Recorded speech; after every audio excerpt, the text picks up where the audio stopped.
வாங்க ரொம்ப சீக்கிரமாக ஒரு ஹெல்த்தி லஞ்ச் பார்க்கலாம்.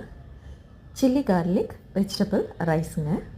வீட்டில் இருக்க பொருளை வச்சு தான் பண்ண போகிறோம். வாங்க, carrot, beans, garlic, red chilli, spring onion, biryani rice 90% boil பண்ணி வச்சுருக்கேன். சால்ட், ஆயில், ஒரு பேன் எடுத்து ஆயில் போட்டுக்கோங்க. இப்போது சாப் பண்ணி வச்சுருக்கேன் கார்லிக் அண்ட் ரெட் சில்லியை போட்டு நல்லா மிக்ஸ் பண்ணிக்கலாம். கொஞ்சம் கலர் மாறட்டும். அப்புறம் நம்ம சாப் பண்ணி வச்சுருக்கேன் வெஜிடபிள்ஸை ஆட் பண்ணி அதையும் நல்லா வதக்கிக்கலாம். அதுலேயும் நல்லா குக் ஆகிடும். நம்ம வந்து தண்ணி ஊற்றணுன்ற அவசியம் இல்லை.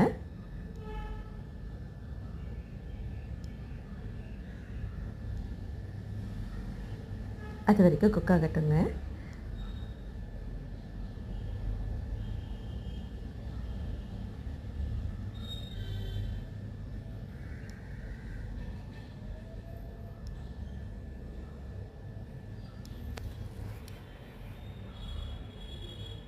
நான் எடுத்து வச்சுருக்கேன் வெள்ளை எள்ளை 1/2 ஸ்பூன் போட்டு நல்லா மிக்ஸ் பண்ணிக்கிறேன்.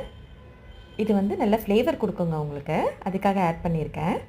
இப்போ நம்ம பாயில் பண்ணி வச்சுருக்க ரைஸையுமே இதில் ஆட் பண்ணி நல்லா மிக்ஸ் பண்ணிக்கலாம். எடுத்து வச்சுருக்க ஸ்ப்ரிங் ஆனியனை போட்டு அதையும் மிக்ஸ் பண்ணி சிம்மில் வச்சு லிட்டை போட்டு க்ளோஸ் பண்ணிக்கலாம். ஒரு 5 மினிட்ஸ் கழித்து பாருங்கள். அவ்வளோதாங்க, ரைஸ் ரெடி ஆகிடுச்சு. இப்போது இந்த ரைஸ் சாப்பிட்டா மட்டும் பத்துமா, நம்ம சைட் டிஷ் ஒன்று பண்ணிக்கலாம். ஒரு சூப்பரான ஈஸி எக் ஃப்ரைங்க. ஜஸ்ட்டு 5 மினிட்ஸ் தாங்க ஆகும் எக் ஃப்ரைக்கு.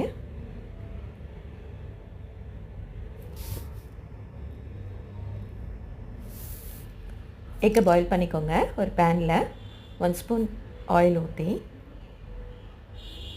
1/2 ஸ்பூன் 65 மசாலா போட்டு கட் பண்ணி வச்சுருக்க பாயில்டு எக்கை வச்சு ஒரு 1 மினிட்டுங்க இப்படி திருப்பி எடுத்திங்கன்னா எக் ஃப்ரை சூப்பராக வந்துடுங்க. அவ்வளோதாங்க, நம்ம சில்லி கார்லிக் ரைஸ் எக்குங்க.